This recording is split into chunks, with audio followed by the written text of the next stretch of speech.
Today we will be speaking about the role, the definition and certain facets of the Holy Prophet Sunnah sallallahu alaihi wasallam. The Holy Quran has laid fundamental emphasis on the importance of imitation of the Holy Prophet Sunnah as a vital factor in the practice of Islam, because it begins in accepting him as the sole human guide in the post-Quranic period in respect of divine guidance,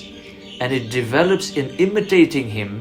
more and more as the perfect practical model thereof. The question therefore emerges: what does the Sunnah stand for?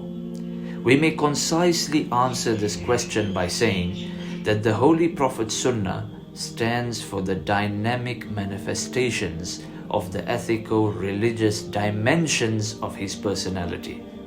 Or looking at it in the perspective of the Quran, we may define it by saying that it is the realization by him of the Quranic value system in the different dimensions of his personality.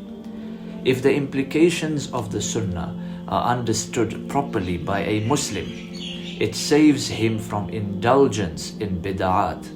on the one hand, and inspires him with intense fervor for realizing in his personality, to his utmost capacity, the ethico-religious idealism projected by the Quran. The present is not the occasion to project the Holy Prophet Sunnah in detail, because it relates to a personality that has been the richest, the most profound and the most perfect in history. We may, however, mention here just a few facets selected offhand, only to provide a basic idea.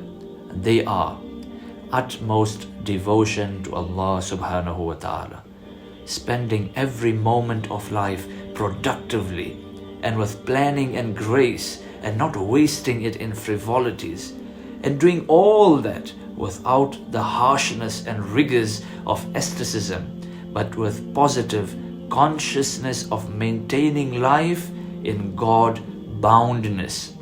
maintaining highest fortitude with a cheerful countenance and a never-failing smile even in the most trying and terrifying circumstances,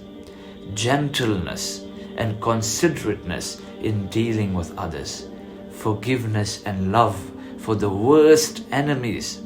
practice of mercy in all situations, the conquest of Mecca demonstrating it at its climax, utmost generosity, utmost sacrifice for the welfare of others, feeding others while himself remaining hungry, clothing others while himself wearing coarse garments, patched time and again, not keeping any wealth with him in cash or kind, but distributing it to the needy before sunset every day. Extreme humility together with full dignity, highest rational tolerance, goodwill for all and ill will towards none, eating less, sleeping less, talking less, total abstinence from quarrelsomeness, immaculate cleanliness in respect of the body, the dress and the environment, practice of truthfulness, honesty, fidelity and self-control at their highest. It is heart-rending to observe that the very notion of the obligatoriness of imitating the real Sunnah, which has been fundamentally projected above, has progressively departed from the Muslims, while love for externalistic formalities in the name of the Sunnah, and that too with much fuss as to juristic hair-splitting, has increasingly taken its place among the so-called orthodox pursuers of religiosity, all that resulting in the creation of large numbers of Islamically unbalanced religious personalities.